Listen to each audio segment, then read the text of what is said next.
¿Qué tal? Muy buen día. Pues en este nuevo ciclo de videoconferencias, el día de hoy estamos pues muy contentos porque vamos a contar con la presencia no nada más de una gran investigadora de aquí de casa del instituto, sino que también pues bueno, vamos en esta ocasión a trascender un poquito fronteras y tenemos un invitado muy especial. El día de hoy esta videoconferencia, pues bueno, antes que nada, reciban el saludo como siempre del doctor Mauricio Hernández, que es nuestro director, y también de nuestra secretaria académica, la doctora Laura Magaña Valladares, de aquí del Instituto Nacional de Salud Pública.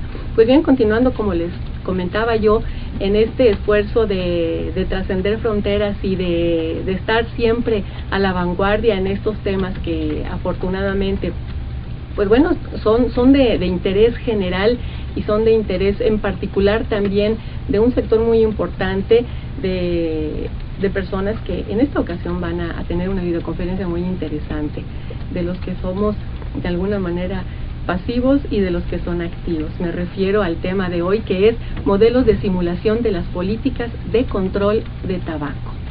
Así es que pues antes que nada quisiera yo recibir con mucho agrado a la doctora Myriam Reynales Shigematsu y también al doctor David Levy. Con ustedes pues vamos a tratar de leer una pequeña y breve cápsula académica de ellos dos, porque como siempre lo comento, estamos en estos ciclos de videoconferencia llenos de gente que han sido muy importantes en estos temas de investigación, y contamos con ellos y además nos sentimos muy orgullosos porque son gente de casa. Pues bueno, si me permiten, la doctora Myriam Reynales, ella es médica cirujana egresada del Colegio Mayor de Nuestra Señora del Rosario en Bogotá, Colombia. Especialista en medicina del trabajo de la Escuela Colombiana de Medicina, cursó la maestría en ciencias y el doctorado en salud pública con énfasis en epidemiología en la Escuela de Salud Pública de México. En la actualidad es jefa del Departamento de Investigación sobre Tabaco, aquí en casa, en el Instituto Nacional de Salud Pública. Es investigador en Ciencias Médicas y miembro del Sistema Nacional de Investigadores, el SNI número 1. Ella ha participado como asesora en el área de medicina del trabajo y liderado proyectos de implementación de sistemas de información en salud en los diferentes actores del sistema de salud colombiano. En México, ella ha liderado proyectos de investigación en las áreas de estimación de costos de atención médica de enfermedades crónicas y el cáncer, y de evaluación de impacto epidemiológico y económico de factores de riesgos como el tabaco, el virus del papiloma humano y contaminantes ambientales. Actualmente participa activamente en la elaboración de políticas públicas para el control de tabaco a nivel federal y local. Pues bueno, una amplia trayectoria que tiene la doctora, y pues obviamente sin quedarnos atrás vamos a tratar de leer la cápsula del doctor David Levy. El doctor Levy tiene un doctorado en economía por parte de la UCLA y actualmente es profesor de oncología en la Universidad de Georgetown. Él ha publicado más de 170 artículos en numerosas revistas internacionales. Su investigación reciente se centra en el control del tabaco, el abuso de sustancias, la obesidad y otros problemas de salud pública. Él ha sido investigador principal obteniendo financiamientos de los Institutos Nacionales del Alcoholismo y Abuso del Alcohol, los Centros para el Control y Prevención de Enfermedades, la Organización Mundial de la Salud, el Instituto Nacional del Cáncer, el Programa de Investigación de Enfermedades relacionadas con el tabaco, Bloomberg Philanthropies, la Unión Europea y la Fundación Robert Wood Johnson. Actualmente es el investigador principal de la subvención de 5 años a partir de la intervención sobre el cáncer del Instituto Nacional del Cáncer y el programa de vigilancia a través de modelos. El doctor Levy ha supervisado el diseño y desarrollo de modelos de simulación de políticas de tabaco, SimSmoke, Este modelo predice el efecto de las políticas de tabaco, tales como aumentos de impuestos, leyes de ambientes libres de humo, campañas de medios de comunicación, políticas de acceso a la juventud y tratamiento de la cesación tabáquica, y muestra cómo se pueden implementar con mayor eficacia estas políticas. Ha publicado más de 60 artículos sobre el modelo y los problemas de control de tabaco relacionado, más recientemente sobre los efectos de la prohibición del mentol. Ha desarrollado modelos también para Estados Unidos y otros estados, más de 30 países que cubre el 85% de la población mundial. Este modelo ha sido utilizado en la formulación de las políticas nacionales y estatales. Recientemente, el Dr. Levy ha incursionado en la modelación de las políticas de tratamiento de la cesación, el uso de productos de tabaco sin humo, efectos en la salud materna e infantil y la modelación de políticas sobre el alcohol y el control de la obesidad. Así es que, como siempre les comento, estamos de manteles largos, de vajilla de porcelana china, de cubiertos de plata, y bueno, ¿qué más decir? Para ustedes, yo creo que para mí también una gran oportunidad de tener a estos investigadores aquí. Y pues bueno, doctora, muchísimas gracias Myriam, por la invitación. Dr. Levy. Thank you. Thank you. Y pues bueno, vamos a empezar con esta videoconferencia, y pues no nos queda más que decirle al doctor Levy que por favor se sienta a gusto, se sienta cómodo e inicie su presentación, puesto que tenemos un público en salas de videoconferencia y a través de Webex que están deseosos de escuchar. Dr. Levy, feel comfortable to start your video conference. Today I'm going to be talking about modeling, and I'll be focusing particularly on tobacco policy, where most of my work has been done. I've done a little bit of work on obesity. I'll mention that a little bit, but I'd like to focus mostly on tobacco today. Modeling, also known under several different names, simulation models, computational models, has been used in other fields. For example, modeling has been widely used in urban planning and especially in traffic control. Traffic, as you're well aware, is very complex, and modeling is a way of understanding that complexity and being able to work with it in a way where you can deal with the essential elements. Modeling has recently become more common in public health. First, it was used in understanding infectious diseases, where modeling helped understand the spread of diseases. More recently, it's now being used in the fields of tobacco control and obesity. Modeling is especially useful in these areas because there are many stages. The complexity arises because we want to know the relationship between policies, and ultimately we want to know the effects on health, on public health. To understand that, however, there are many different stages. The policies themselves, like a change in tobacco taxes, affects the environment, affects how much people have to spend, leading them to spend more or less, affecting behaviors. That's going to affect how many cigarettes they use, which will ultimately affect health. But the effects on health take many years till they're realized. So modeling helps to look at these behaviors which unfold over time. Modeling also helps to understand the interrelations between the whole, between each of these stages. To really understand public health, you need to understand it as part of a whole system, not just an isolated part.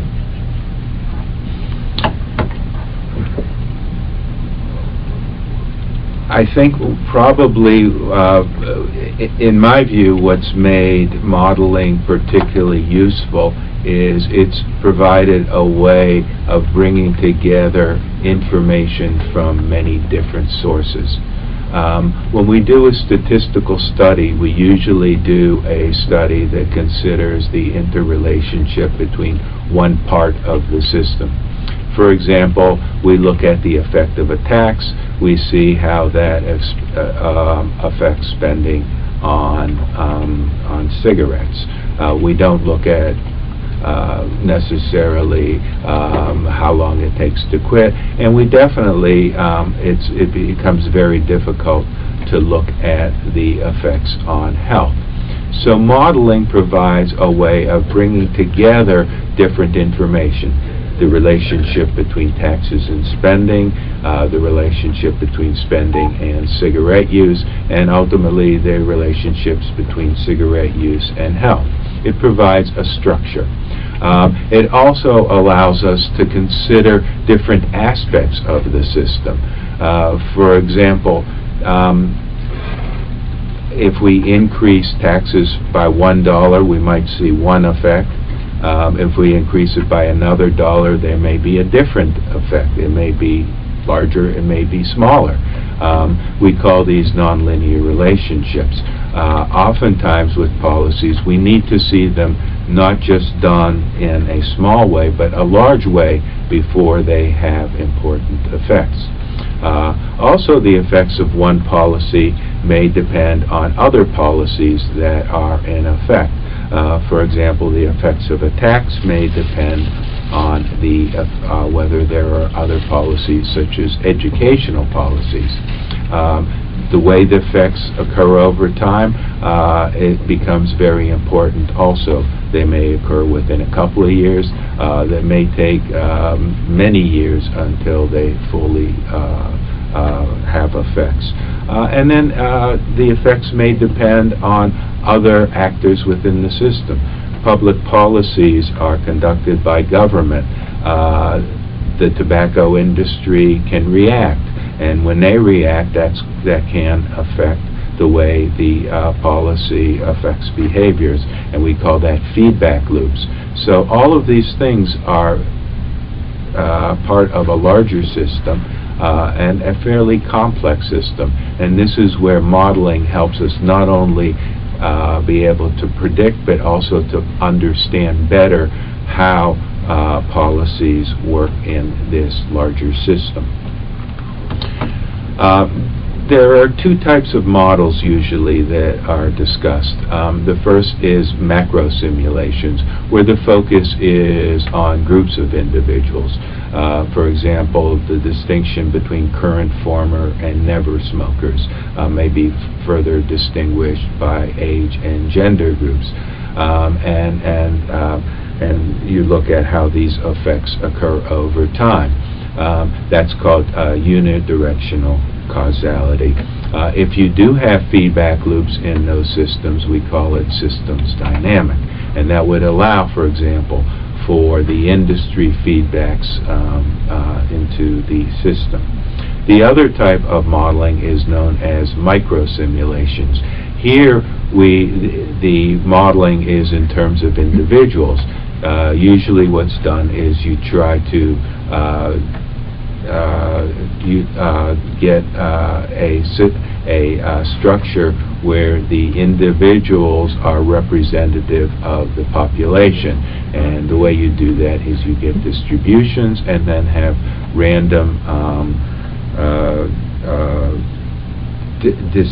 random recall from those distributions to replicate the population. One of the interesting aspects of this system is you can allow specific kinds of behavior. You can allow social interactions, that's known as network modeling, and you could look at how these different interactions affect the system as a whole.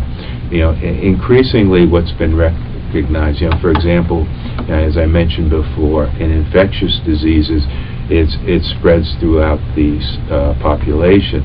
In tobacco and obesity control, what we've seen is that much depends on the area in which a person lives.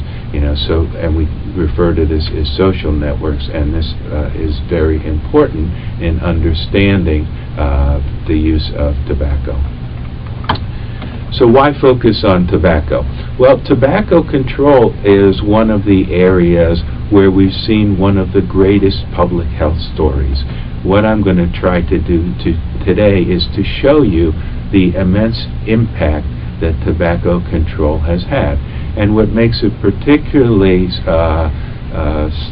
startling even is that we're talking about a behavior that's addictive, yet we see large effects.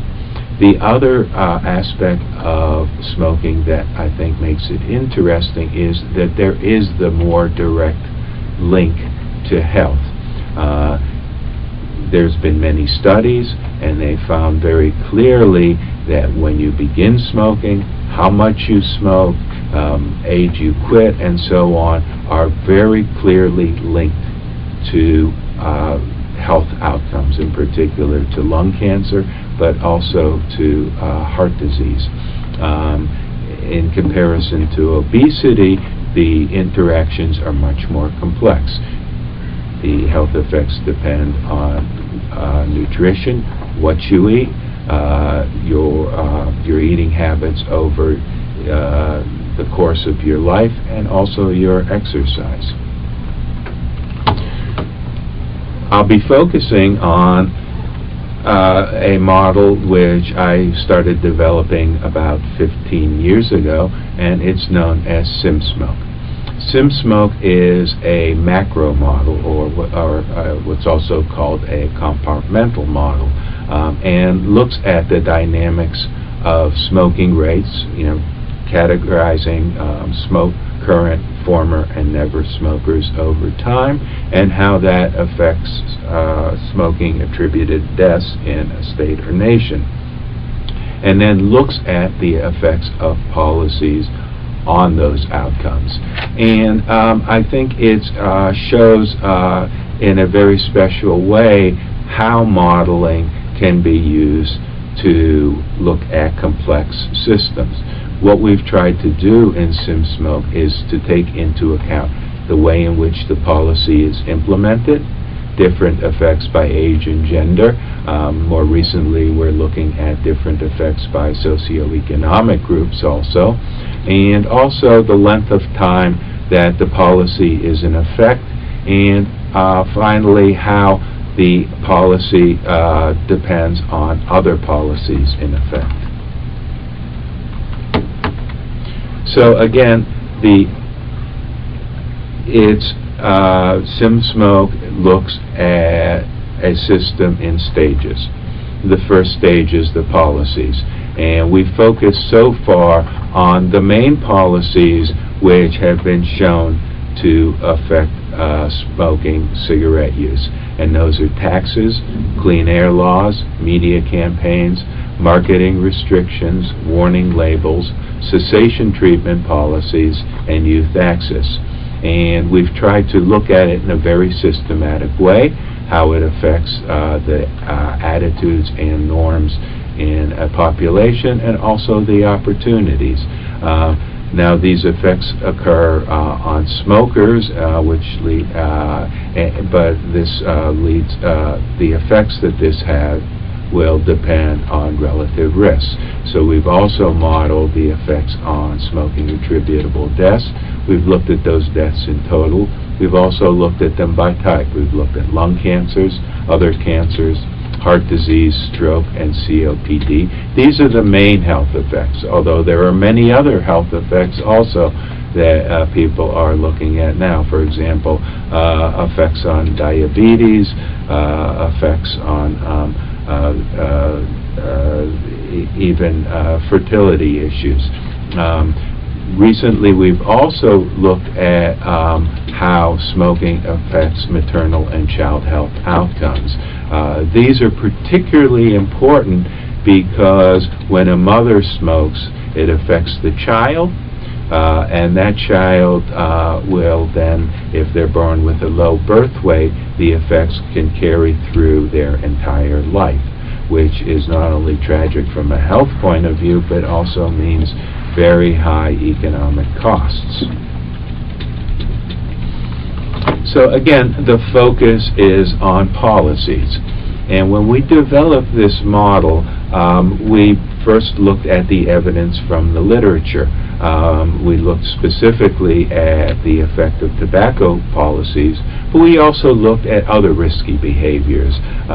For example, I've done some work also on alcohol policies, and we looked at those policies to also get a gauge and to help understand policies. We then tried to, when we did our literature reviews, we tried to take into account how that policy worked. And we did that by bringing into our analyses, we did very extensive literature reviews, but we tried to bring in economics, sociology, psychology, and epidemiology. And I must thank, and very important in this, is my expert panel. In doing this, I think probably the success we've had in developing these models is largely due to the people that were brought together from different disciplines and helped us weave the literature into models which were which could understand the system in a comprehensive way and can also explain the evidence. The main policies, as I mentioned, and we have listed again, are the tobacco taxes, the smoke-free air laws, media campaigns, marketing, health warnings, cessation treatment, and I'll talk more about those later, and youth access. Now, one thing that is important in modeling is you can start a model from today and project forward. What we've done is we've tried to start models back in time so that we could gauge how well they're working. And when we do that, we have what's called a tracking period. A tracking period we usually try to start in terms of a year before important policies are being implemented. For example, right now I'm developing a model for Mexico, and we're starting that model before 2004 when many of the policies, many of the more active policies were being implemented. This gives us provides us the opportunity to calibrate the model, that is, develop trends which look reasonable given past trends in smoking rates, and then also to validate the model and look at the role of past policies, and I'll show you soon how that's done. Now, when you start the model from current year, you just project forward. If the model has been well validated, has been shown to work in other places, this is also a useful way of looking at the effects of policies. And here you could look at the effects of different policies. You can look at how different policies can help us reach different goals. Now, I've been very lucky in that SimSmoke has been widely used. You see here we have models now for 32 different countries. And what we've tried to do is document very carefully for these countries. And in so doing, we've not only described the models but their effects, and we've been able to publish papers for many of the different countries. We've also had papers for various states. Again, you know, the more a policy, a model is validated, the more credibility that model has. Okay, so now I've given you a introduction to the SimSmoke model, told you a little bit about it. Next, I'd like to discuss with you 3 of the potential uses of modeling. not just, I'll talk about the uses for my model, but these are uses that can be seen for modeling in general. The first is advocacy. That is, you want to know the effects of policies, you want to know how they've contributed to health outcomes, and show what would happen in the absence of those policies. This is what, in today's world, where costs are important, as they always are, it's important to justify and show that policies are effective. Once you have had policies and you can show their effects, you want to know, well, how can you improve things? And here we talk about planning, and we'll talk about how SimSmoke has used to rank different interventions, show how it's been used to reach various goals, and also how it fits in with surveillance and evaluation networks. And finally, and to me, maybe most importantly, when I began doing modeling, the focus was on prediction. What I soon learned was, in doing modeling, you find out not only what you do know, but what you don't know. And this we refer to as the heuristic aspects of modeling. And this means how modeling helps us understand systems. Okay, so first I'm going to talk about Brazil. We talked about success stories. Brazil is one of the really outstanding success stories that we've seen in public health.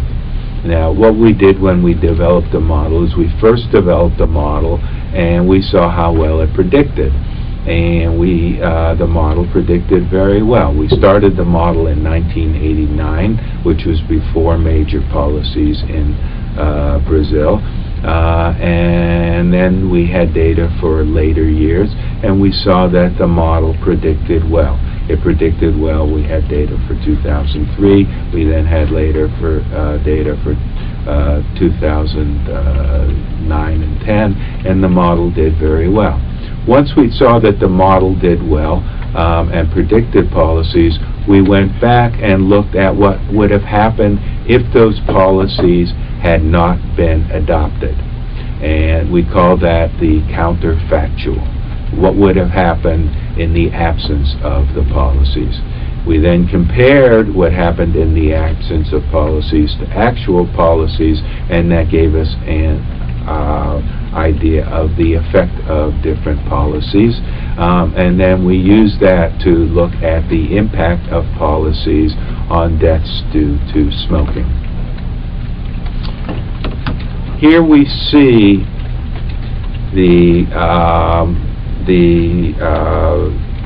not only the outcomes of the model, but also the predictions in the absence of policy. The top line is the counterfactual. That's what. Well, let me start it differently. Let's start it at the red line. The red line is the actual predictions of the model, which we said were validated. And what you see is, over time, first there were cigarette taxes, then there were health warnings and important advertising restrictions and some smoke-free air laws.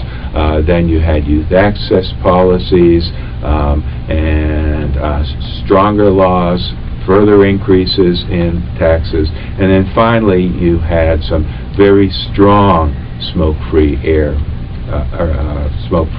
policies.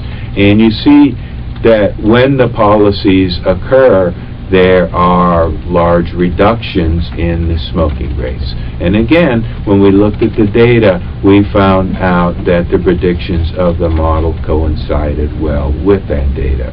Then we looked at the effects of individual policies.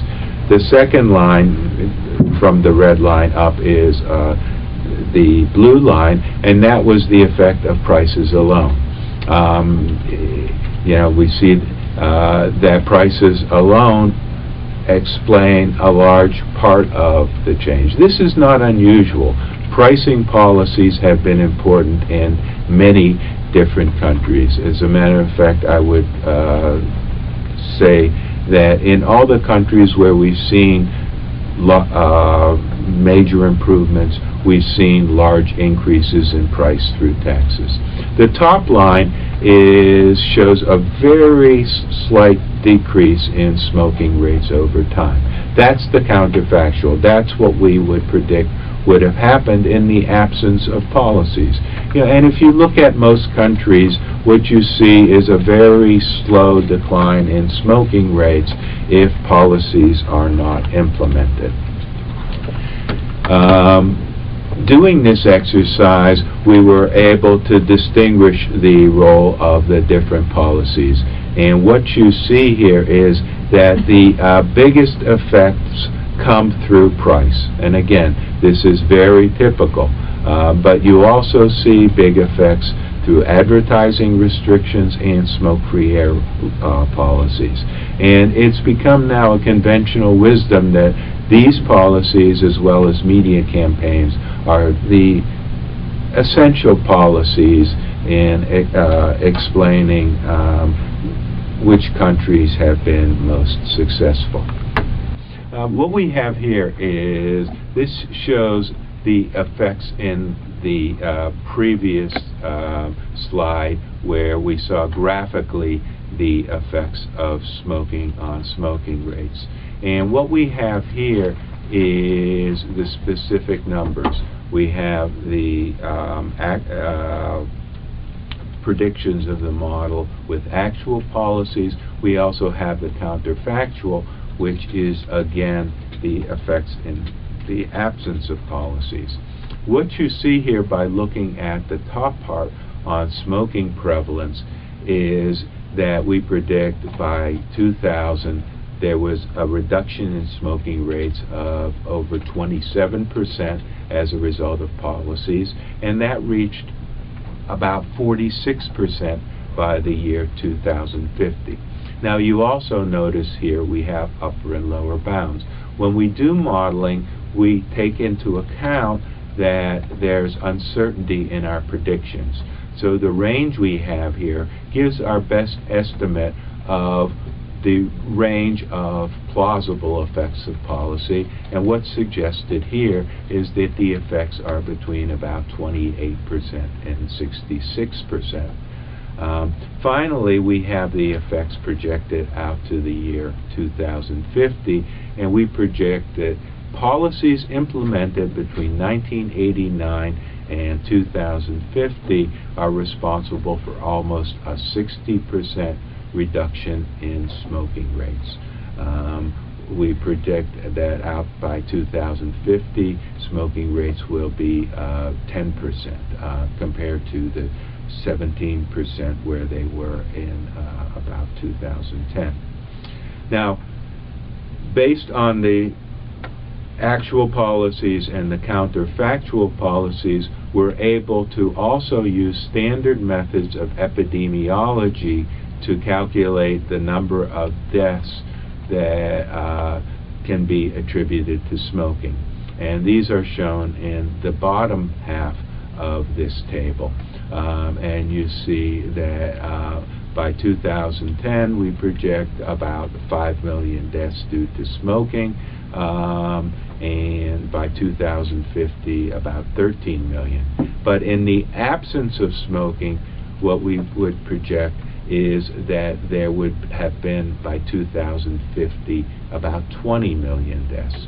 So the difference between policy, smoking rates with policies and the counterfactual gives us an estimate of the number of lives saved.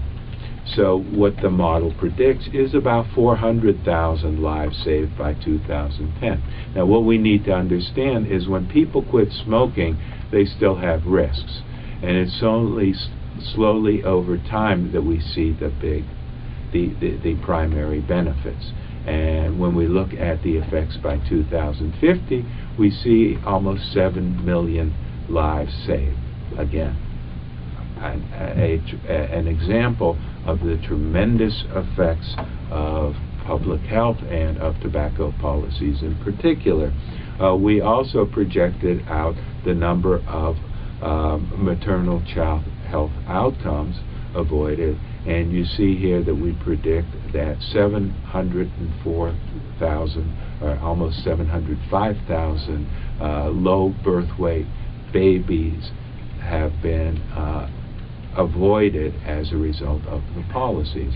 Again, you know, this is really not only an important effect in terms of the public health, but also has tremendous economic implications.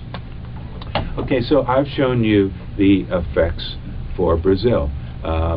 Brazil is one of the countries where we've seen some of the biggest effects, and here I have listed, you know, based on not all, but some of the different models which I have written about the effects of policies. You see the biggest effects in Brazil and California. You also see large effects in the United Kingdom, Minnesota, and Thailand, and also rather large effects for Arizona, Korea, Ireland, New York State, and the Netherlands. Now, what is it that these countries all have in common? Well, the answer is simple. They've all had large increases in price, but they've also had important other policies that have been implemented at the same time or soon after the price increases. So the bottom line story here is, and this has been replicated again, not only in my work but other work, is that tobacco control can have large effects, and they can have particularly large effects in countries where many policies are excuse me, simultaneously implemented. One thing I would also mention is in two of the countries we actually under-predicted excuse me one sec.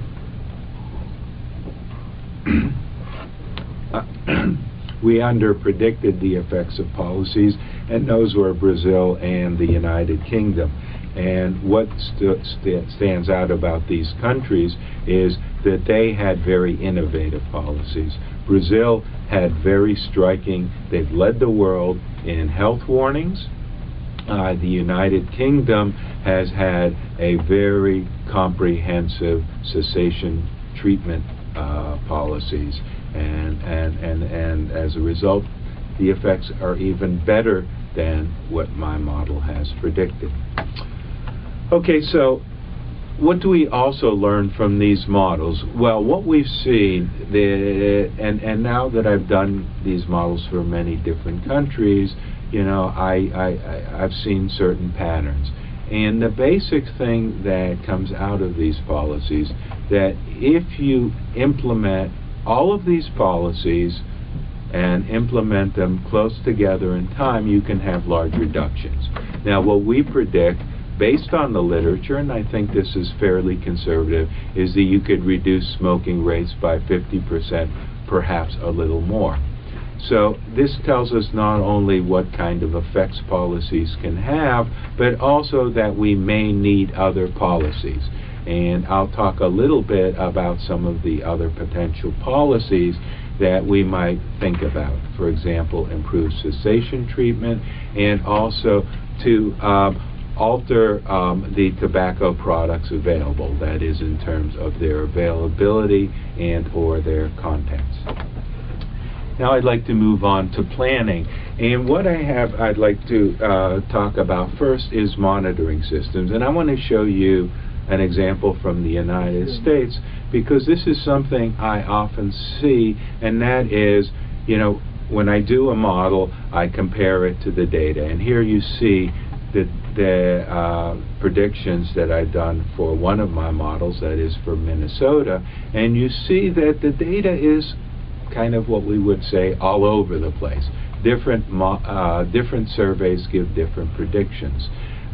What modeling forces you to do is look at these surveys and look at what they mean, because surveys often do give different predictions, so it's very important to consider how those surveys are done. Now, one of the examples I like to use is Ireland. And here you see there were essentially, we did the model.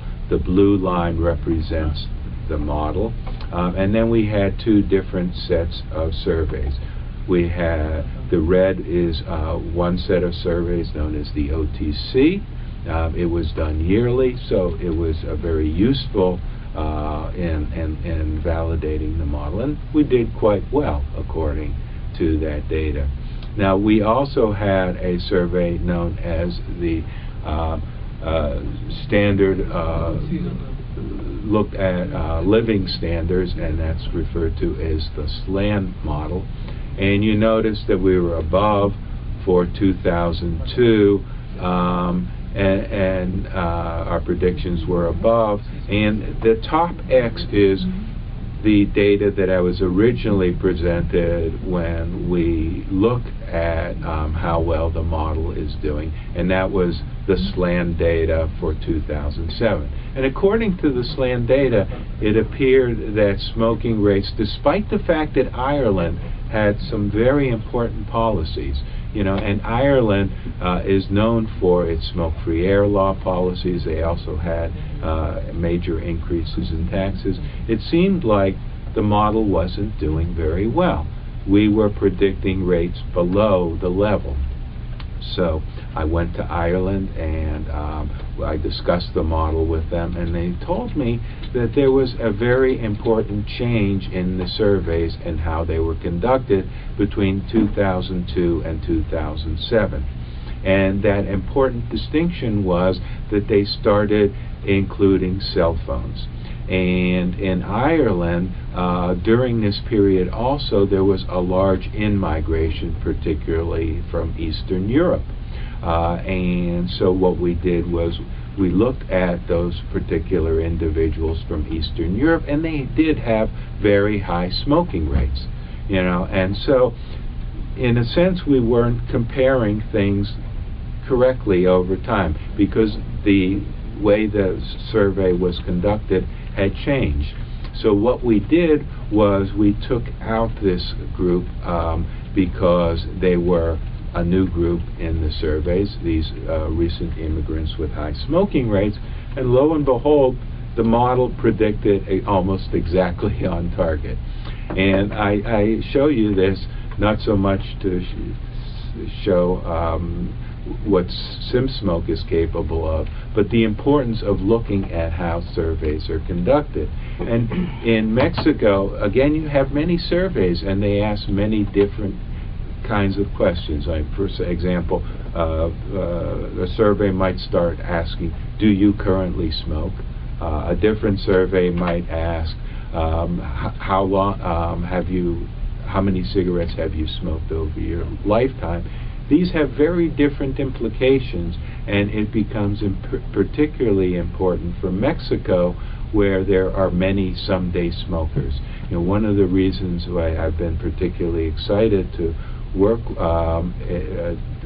to model smoking behaviors in Mexico is because of the circumstances surrounding someday and everyday smokers. Now, another part of the planning is to look at the effects of future policies. For Brazil, they've had many policies already in effect, but there is the potential to continue to have additional effects through stronger policies.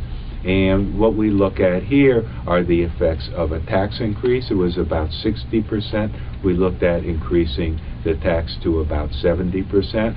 We looked at extending smoke-free air laws, not just from several cities as it was in 2010, but to the whole country, from going to a fairly strong set of marketing restrictions to very strong marketing restrictions, and to strong media campaigns. And we see here the ranking of different policies. And again, what we see is taxes continue to have the potential to have strong effects.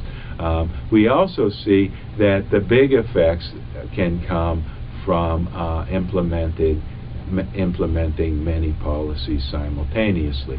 So what we do is rank in terms of the percentage reduction attributed to individual policies, and then also we look at the excuse me, number of deaths avoided as a result of policies. Again, this gives you an illustration of a point I made before, and that is that the effects are delayed. So the importance is that you can have policies now.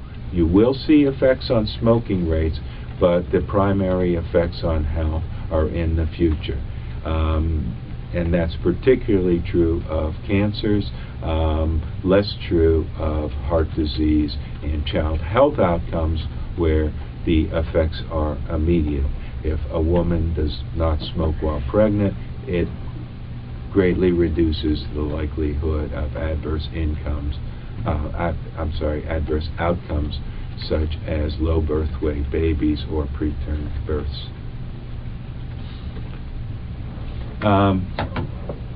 Another use that we've had is in the United States now. The FDA has recently been given greater authority to regulate products, and they've been required to show the effects of those products on the public health, and so modeling becomes particularly important.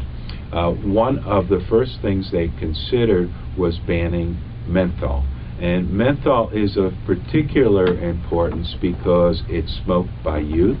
That is, most youth who begin smoking in the United States begin with smoking menthol cigarettes. And also it's been found that menthol smokers have lower quit rates than other smokers. So what we did was they wanted to know, well, if we ban menthol, what kind of outcome could that have? So we looked at the literature, and based on that literature, we came up with what we thought were reasonable effects of menthol. We looked at the effect on quit rates, and we looked at the effects on initiation, and we considered three different scenarios. One was that 10% of the former smokers would quit, and 10% of those who would have initiated with menthol would not initiate. That was our lower bound. For a midpoint estimate, we looked at 20% rates, and for an upper bound, based on the literature again, we looked at for 30% rates. And what we have here is that the effects that we predicted as a result, and in particular these effects published in the American Journal of Public Health, are for the different scenarios, and it suggests that there were important effects of banning menthol. We predicted somewhere between 200,000 and 600,000 deaths avoided if menthol were to be banned. Now, also of interest, because the African American population in the United States tends to use menthol cigarettes, was the effect it would have on that particular racial group. And we projected that particular group would have large savings, and this is important not only in terms of the implications for that group, but also in terms of the racial and ethnic disparities in the United States. So this became important evidence for the FDA. Okay, so we've talked about advocacy and planning. The last area I'd like to talk about is the heuristic use of modeling. And here I'll talk about the modeling of some of the particular policies that I've looked at first, and then talk about how I've modeled the use of other tobacco products. One of the first policies I looked at when I began developing the SimSmoke model was youth access policies. And what we mean by youth access policies are those which not only make it illegal for youth to purchase, but also enforce those laws. And the enforcement we refer to as retail compliance. And I looked at the literature and I saw that some of the studies found there were important effects, other studies found small effects, and other studies found no effects. So I was somewhat baffled, being new to the area in particular. And so what we tried to do was to try to understand the different policies. And again, important in my modeling efforts have been the expert panel, and they told me there were two important factors that needed to be considered. And these are the fact that youth not only get their cigarettes by purchasing them at stores, but they get them from other sources. They get them from parents, they get them from older friends, and even some of the cigarettes are obtained through theft, which shows the importance of point-of-sale displays and so on. Also, what was important was the level and extent of policies. So based on this information, we actually developed a model. And what that model showed, and was able to explain in the variation of results, is that the effects depend on three critical elements. They depend on publicity, they depend on compliance checks, and they depend on the extent of penalties that were implemented. And when we took these into account, we saw that we could explain the variation in these different studies. Now, when we look at publicity, we recognize also that publicity primary effects are through anti-tobacco norms, and other policies also affect these norms. So this brings into account what we call a synergy. And in particular, we saw that in the areas where there were other policies like media campaigns, we saw more compliance. That is, fewer stores would sell to youth. What we also saw is that it depended very much on the extent of compliance. And what I mean by this is that you can reduce the number of retailers selling to youth by 10%, 20%, 30%, 50%, 60%, or 70%, and see very little effects. What you really needed to see was that you reached very high levels of compliance. And the example that we discussed was New York City. If you had even 10% of stores selling to youth, this could be a problem. Why? And this was before the internet. Now I think the problems would be even much more pronounced. As soon as there are some retailers selling to youth, youth find out and are able to purchase. So you needed to have things at very high levels of compliance. And this again points out how the effects depend very much on the level of the policy. Another type of policy which we modeled, and we have a very extensive model, is on cessation treatment policies. And what we did there was we looked at the quitting process. We looked at the decision to make a quit attempt, and we looked at the use of different treatments that have proven effective and the rates of success associated with that treatment.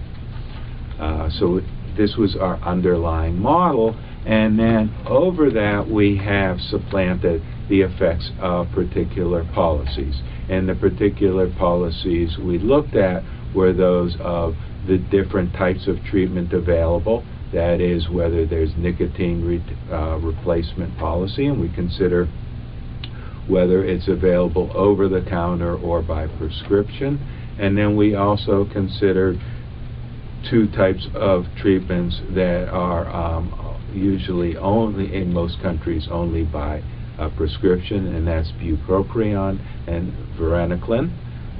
We then looked at access to policies, that is, whether or not these policies were provided in particular types of treatment, and also whether or not the extent to which the smoker had to pay for these policies.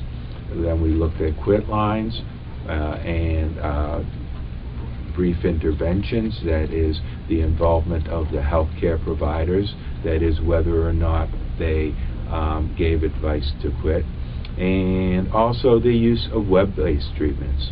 So these were the primary policies we looked at and their availability, but then we also, based on the literature, looked at the follow-up of care. And based on this, we found a couple of things. One, the importance of other policies. Again, media campaigns can be very important. Tax increases can be important because they can encourage quit attempts. But then having these other policies in place, and particularly having follow-up of care, you can greatly increase the effects of these other policies. These other most of the other tobacco control policies affect quit attempts. Cessation treatments help ensure that those quit attempts are successful. So modeling helped understand the system and how it was important to combine different policies. Single policies by themselves may not have that big of an effect, but when they're combined, there's potential synergies. Finally, one of the heuristic aspects of policies was looking at the effects of other kinds of policies. And we did this in a model we have for Sweden. You know, in Sweden, they've had a product known as snus, which is a type of smokeless tobacco which has been found to be of much lower risk than smoking. I've done some studies, and based on those studies, we found that the risks of using snus are somewhere between 2 and 10% that of cigarettes. So that has important implications. And what we tried to understand was how this affects smoking. And so we did models where we looked at the effects. And what we looked at, and what becomes very important, is sole versus dual use. And that becomes important because a sole cigarette smoker has the highest risks. Now, if they use smokeless, potentially there's lower risks because there's lower quantities smoked. And this has important implications for cancer. However, we have to take into account that those who initiate smoking smokeless may become smokers, in particular may become dual smokers and smokeless users. So we brought that into the model, as well as looking at sole smokeless use, which carries the lowest risks. And based on that, we did models and we projected trends over time. And what we found was that smokeless did have important implications. And though, however, the implications that were seen early seem to be less prominent now. That is, smokeless, instead of being a replacement for smoking, in more recent years seems to be an added type of tobacco use which has its own health implications. So, in general, modeling now provides a way of thinking about the effects of different products and how those effects depend on their use, whether smokers become new users or dual users, whether youth use these products instead of cigarettes, or whether they eventually use cigarettes. You know, and these are the things that determine whether these new products increase harm or reduce harm. And finally, how former smokers use these. Former smokers can avoid becoming smokers by turning to these products. So now we're developing models to look at these outcomes. In the United States, e-cigarettes have become very important, and so we're using models to look at the potential implications and how we might regulate e-cigarettes so that they reduce harm rather than increase harm by keeping people smokers rather than quitting. And so again, modeling provides a framework, and it provides a way not only of looking at the implications on behavior, but also looking at the complexity of the system. And here I give you some of the ways in which we're looking at extending the SimSmoke model, that is, looking at industry behavior, the feedback loops to policy. We're looking then at how industry behavior and tobacco control policies affect the environment and thereby risky behaviors. We're also looking into models of involving genetics, because genetics can play an important role in behaviors. And again, these become important if we're going to understand the whole system and how we can target policies to affect those people who are currently smokers.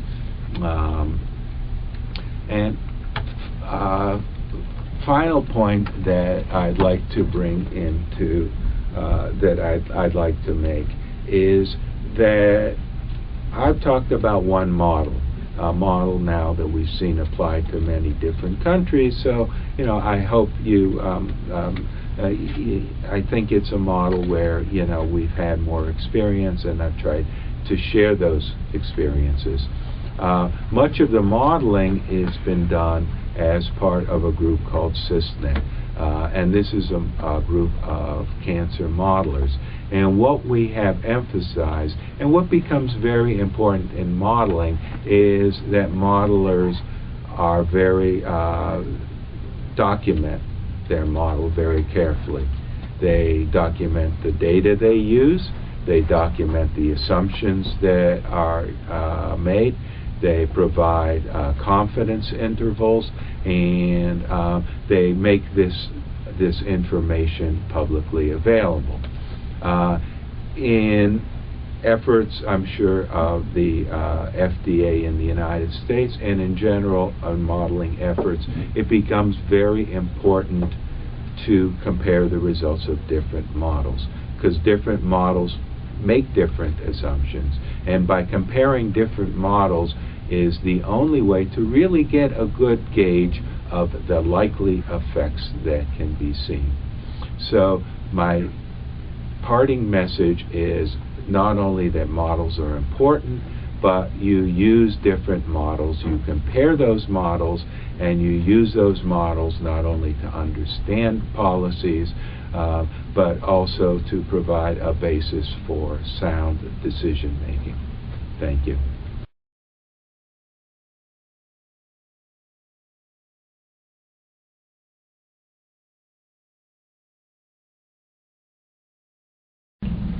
Bueno, buenas tardes. Queremos darle las gracias al doctor Levy por esta excelente presentación que nos ha hecho. Él ha tenido que salir a otra reunión con investigadores en el instituto, pero quisiera finalizar esta última parte de la conferencia de hoy retomando algunas diapositivas que él nos ha presentado para compartirles con ustedes cuál es la experiencia que estamos teniendo aquí en el Instituto Nacional de Salud Pública y específicamente con los datos mexicanos en este modelo de simulación, y con base en esto también apalancar un poco con ustedes cuál es la situación de la problemática del tabaquismo en México y de las políticas de control. Entonces, vamos a mirar las diapositivas. Sí. Miramos un poco esta parte de los modelos de simulación. Un poco el Instituto Nacional de Salud Pública ha tenido la oportunidad de participar en varios modelos de simulación en México. Uno, básicamente para hacer una evaluación ambiental de las políticas de ambientes, de contaminación ambiental en la Ciudad de México, en el Valle de México. Otro modelo de simulación, básicamente en el cual hemos tenido la oportunidad de trabajar, es un modelo de simulación de la vacuna del virus del papiloma humano. Y estos modelos de simulación en el cual estamos participando en el tema del tabaco, en el cual básicamente tenemos la oportunidad de trabajar de manera simultánea con el doctor Levy, haciendo este modelo de macro simulación, pero también estamos trabajando con un grupo de argentinos haciendo un modelo de microsimulación. Entonces un poco me voy a apalancar en estas diapositivas que nos presentó el doctor Levy y vamos a contar un poco cuál ha sido la experiencia de México y cuál ha sido también la importancia. Entonces un poco estos modelos de simulación nos han permitido reconstruir históricamente el comportamiento de la epidemia, o sea, del factor de riesgo, del comportamiento del consumo de tabaco, así también como reproducir su impacto tanto en la mortalidad por enfermedades atribuibles al tabaco, como nos lo había presentado con anterioridad. El otro punto que también es muy interesante en este tipo de modelos es que no solamente involucramos el aspecto epidemiológico, sino que también estamos involucrando algunos aspectos demográficos, poblacionales, y también introducimos algunos aspectos de carácter económico, de impacto económico, que a la hora de tener argumentos para posicionar una problemática de salud pública resulta muy interesante también dar este tipo de información. En la modelación que estamos haciendo en este momento tenemos varios retos, como lo comentaba el doctor anteriormente. Generalmente estamos combinando ciertos datos que vienen de encuestas nacionales. Como él lo habló, tenemos la encuesta nacional de adicciones, la encuesta nacional de salud, tenemos encuestas globales como la encuesta global de tabaquismo en adultos, y también tenemos algunas encuestas en adolescentes como la encuesta de tabaquismo en jóvenes. Entonces, como ustedes pueden ver, tenemos un gran abanico de fuentes de información en los cuales podemos estimar realmente cuál es el consumo de tabaco en la población mexicana, cómo se está dando las diferencias por hombres, por mujeres, por grupos de edad, por diferentes regiones del país. Y bueno, esto nos permite, al tener gran cantidad de información, nos permite que la información que estamos introduciendo al modelo pues sea de mayor precisión. El otro punto que también es muy importante es que nos permite también mirar el impacto sobre la morbimortalidad. Entonces, básicamente con fuentes de información a partir de las estadísticas de mortalidad del INEGI, nosotros podemos tener específicamente cuánto ha sido la mortalidad en el país y cuánto de esa mortalidad se debe a las principales causas atribuibles al consumo de tabaco. Este también es otra información que está disponible en el país, que es pública, que podemos introducir al modelo y con toda confianza, digamos, poder hacer esta modelación de la cual hablábamos anteriormente. Otro punto que también es muy importante es, bueno, ¿cuál ha sido el comportamiento de las políticas de control del tabaco? Si bien es cierto, México lleva muchísimos años en el tema del control del tabaco, posterior al año 2004, que fue cuando se firmó y se ratificó el convenio marco de la Organización Mundial de la Salud para el Control del Tabaco, se han venido detonando una serie de políticas de las cuales pues todos hemos sido partícipes y beneficiarios como tal.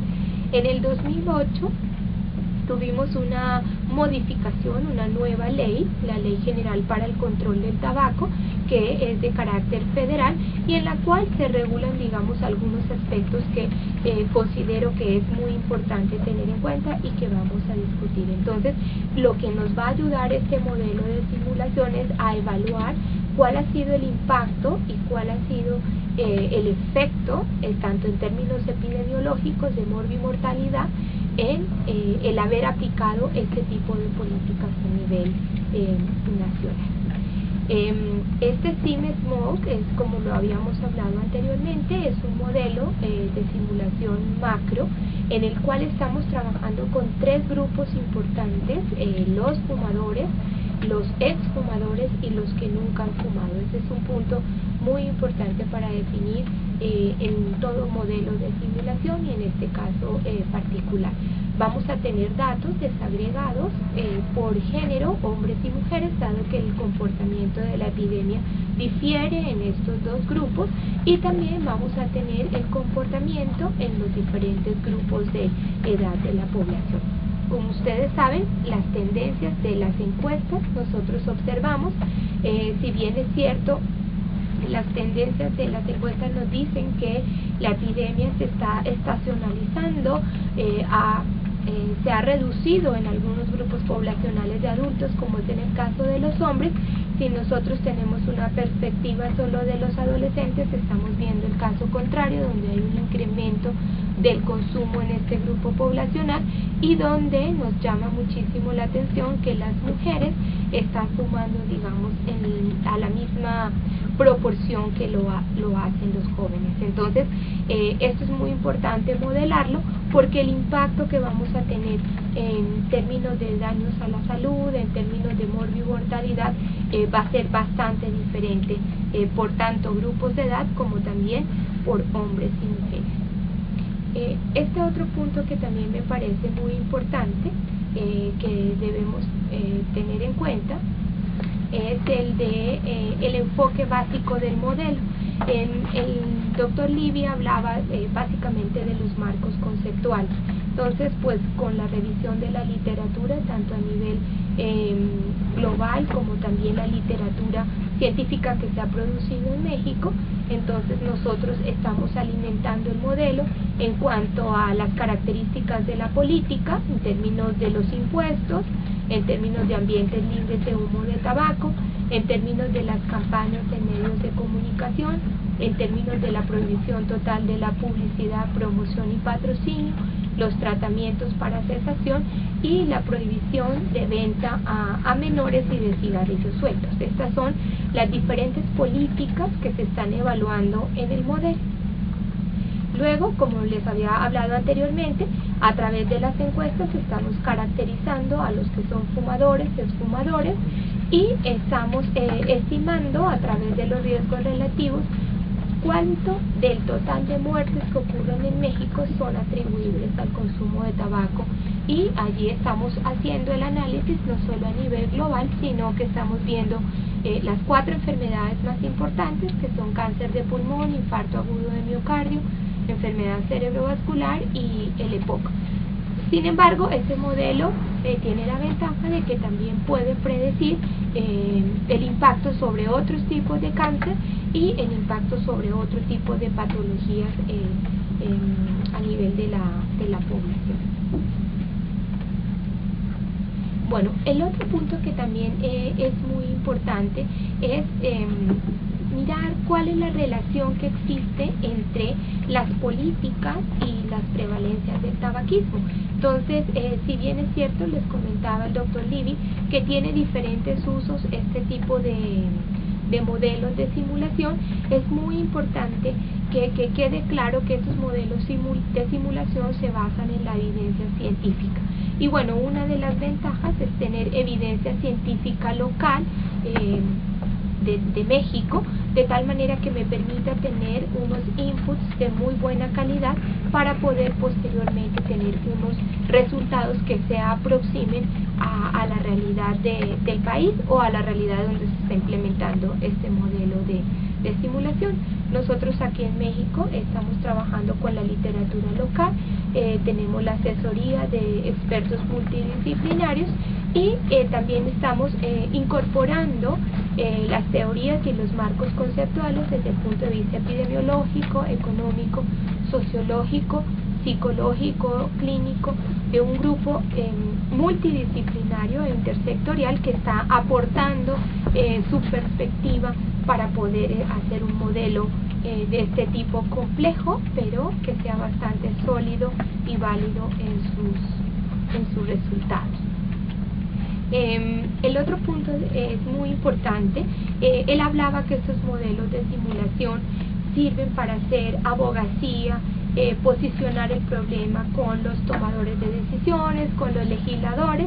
Entonces, una de las formas estratégicas para caracterizar las políticas es básicamente acoplarse a las recomendaciones que establece actualmente el Convenio Marco para el Control del Tabaco de la Organización Mundial de la Salud y las 6 estrategias más costo efectivas para controlar. Entonces, ustedes las pueden ver aquí y son las estrategias que nosotros estamos modelando en el caso de México. Un poco, ¿en qué vamos nosotros en este ejercicio de trabajo conjunto? Básicamente, hemos proporcionado toda la información de las fuentes de información como tal, hemos alimentado el modelo y estamos en esta primera fase, que es la fase de introducción de datos y de calibración del modelo, ajustando los parámetros de tal manera que nosotros podamos verificar que el modelo de simulación es capaz de replicar la realidad que estamos teniendo en México, tanto en términos de la prevalencia como en términos de el impacto en la morbimortalidad. Entonces, esa es una parte muy importante que estamos trabajando ahora. Ahora les quiero mostrar un poco los datos de los otros países y cómo nosotros estamos replicando en México esta estrategia. Así queremos ver nuestros resultados finales, donde nosotros podemos observar cuál ha sido el comportamiento, digamos, que ha tenido la prevalencia de consumo de tabaco y cómo es sensible, cómo el impacto de las diferentes políticas que se han implementado a través del tiempo pueden impactar este tipo de consumo de tabaco en la población. Y bueno, se hace una referencia contra el grupo de comparación, que es el mismo caso de México, pero en una situación en la cual no hubiera ocurrido ningún tipo de política. Entonces, nosotros estamos esperanzados que en muy corto tiempo nosotros podamos replicar una diapositiva como esta de Brasil para poder mostrar cuál ha sido el verdadero impacto que ha tenido cada una de las políticas que se ha implementado en el país en estos últimos 10 años y poder también hacer lobbying con los legisladores, qué es lo que está pendiente hacer en México para alcanzar una prevalencia menor del 12%, como dice ahí, en el 2020, o como hay otras estimaciones que hablan que en el 2040 a nivel global tengamos unas prevalencias de consumo menor al 5%.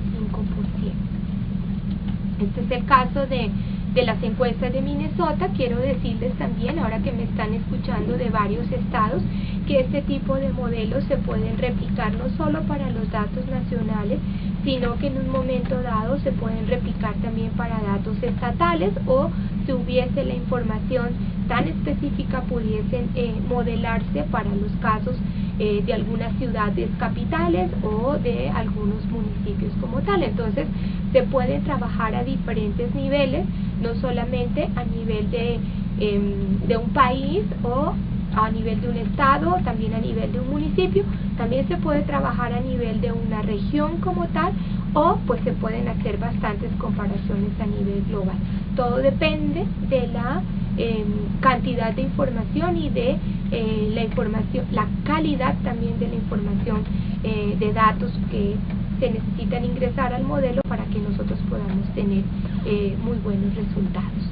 Y bueno, aquí él hablaba mucho de esta experiencia de Irlanda, como las diferentes encuestas están mostrando sus datos, difieren entre ellas, pero sin embargo cuando se hace la tendencia, el modelo de simulación es capaz de de simular esta tendencia y encontrarse digamos como que dentro de los rangos de incertidumbre, y bueno, esto le da muchísima consistencia al modelo, que todo lo que se haga sobre él y los resultados que aporte pues van a ser bastante consistentes con lo que sí pudiera ocurrir en un futuro. Y esta última diapositiva, que en la que estamos nosotros en este momento de calibración. Como les mostraba el doctor Levy, tenemos muchas encuestas a nivel nacional que tocan el tema del tabaco. Sin embargo, estas encuestas tienen diferentes cuestionarios, diferentes formas de preguntar el tema de el consumo del tabaco, y bueno, un poco lo que estamos tratando de armonizar con el modelo es una definición única, de tal manera que el modelo pueda replicar esta tendencia y dentro de sus rangos de incertidumbre pueda replicar lo que se ha observado a nivel de las encuestas. Entonces, si ustedes ven la crucecita y las bolitas naranja, es lo que el modelo de simulación está replicando en este momento en cuanto al comportamiento en hombres y al comportamiento en mujeres. Y bueno, ahorita estamos bastante satisfechos porque el modelo está replicando la situación que ha ocurrido en México desde el 2000 hasta el 2012. Y más adelante, una vez tengamos este visto bueno de todos los expertos, vamos a comenzar a ya hacer las simulaciones de qué está ocurriendo, estas caídas que han ocurrido de acuerdo con las diferentes implementaciones de políticas que se ha dado en México. Si ahora pasamos a la siguiente parte, que es la sesión de preguntas. Cualquier duda o información, aquí les dejo nuestras páginas en las cuales ustedes podrán encontrar amplia información de los estudios de investigación que se han realizado en México, y en la parte final también he dejado los correos tanto del doctor Levy como el mío, por si tienen algunas dudas específicas que quieran preguntarnos o que quieran interactuar con nosotros para desarrollar algún tipo de modelo, y entonces pues se sientan ustedes con toda la libertad de hacer este tipo de preguntas. Muchas gracias. Pues bueno, sí, muy interesante, qué barbaridad. Yo creo que como moraleja podemos simple y sencillamente decir, por favor no fumen. Así de simple y de sencillo. Y pues bueno, también lo que comentábamos hace un momento fuera de cámaras, el hecho de que, pues bueno, todo este intento de subir los precios y para evitar el consumo del cigarro, etcétera, pues bueno, no ha sido todo, ¿verdad? Faltaría una parte que es, como tú lo comentabas, el seguimiento de estas personas con la adicción. No nada más es el gusto, ¿verdad? Y el que suban los precios y que mucha gente pues dejará de consumirlo por eso, pero queda ese otro grupo importante que son las personas con este problema de adicción, y que pues bueno, ustedes que son los expertos y los encargados de todo eso, les dejamos el paquete para que vean qué es lo que vamos a ¿qué es lo que sigue, no? Porque yo creo que de alguna manera pues es una primera etapa como todo, al igual que los esfuerzos que se están haciendo con la obesidad, con el consumo de alimentos chatarra o de refrescos de cola. Pues bueno, yo creo que es una primera instancia, pero yo creo que nos queda un camino fuerte por seguir, y sobre todo pues bueno, una autovaloración y ubicarnos y ser sinceros cada quien de decir, bueno, lo que tengo es nada más el puro gusto o realmente ya es una adicción, y pues bueno, ya recurrirán a las instancias pertinentes para tratar este problema. Bueno, pues saludamos con mucho cariño como siempre a la sala de Nuevo León. Aquí estamos viendo a los doctores y a las personas que nos están haciendo el favor de vernos, como siempre. ¿Qué tal? ¿Cómo están? Allá en Nuevo León. Y pues bueno, antes de pasar a las preguntas, déjenme nada más comentarles lo siguiente. Vamos a seguir el mismo mecanismo que hemos llevado en todos los ciclos anteriores. Sus constancias de participación se les van a enviar. Vamos ahorita a proyectar la lámina donde viene el correo de una servidora. Los que no lo conocen, es una maestra de salud Teller. Y las personas que se conectaron vía, pues obviamente, Webex, tuvieron que haber mandado sus datos, su correo, etcétera. A estas personas no tienen que volvernos a enviar un correo para solicitar su constancia. Nosotros por sistema se las vamos a enviar en formato PDF a través de su correo electrónico, y las personas que vieron esta videoconferencia en sala igual también me hacen llegar, como siempre, en un formato de Excel los nombres y los correos. Al igual, si presenciaron en alguna sala o en algún auditorio o en alguna oficina, compartieron las computadoras, igual manera por favor háganme llegar en un formato de Excel pues los nombres correctos, mayúsculas, minúsculas, con sus acentos, para que de igual manera vía electrónica les hagamos llegar sus constancias. Pues la próxima videoconferencia será el 25 de marzo, ya estamos en la tercera, factores de susceptibilidad genética para cáncer cérvico-uterino, y el ponente será en esta ocasión el doctor Vicente Madrid Marín. Entonces vamos a dar por terminada esta sesión del día de hoy, esta videoconferencia, y les recordamos que el próximo 25 de marzo a la misma hora, a las 12 horas del centro de México, vamos a tener la videoconferencia Factores de susceptibilidad genética para cáncer cérvico-uterino. El ponente en esta ocasión va a ser el doctor Vicente Madrid Marina, gran investigador y amigo de aquí del instituto. No nos resta más que, pues bueno, a nombre de la doctora Laura Magaña Valladares, nuestra secretaria académica, pues darles las gracias por haber estado el día de hoy con nosotros. Nos seguimos viendo, vamos hacia la tercera videoconferencia de este 12º ciclo de videoconferencias interactivas 2014, Agenda de la Salud Pública, Retos y Prioridades.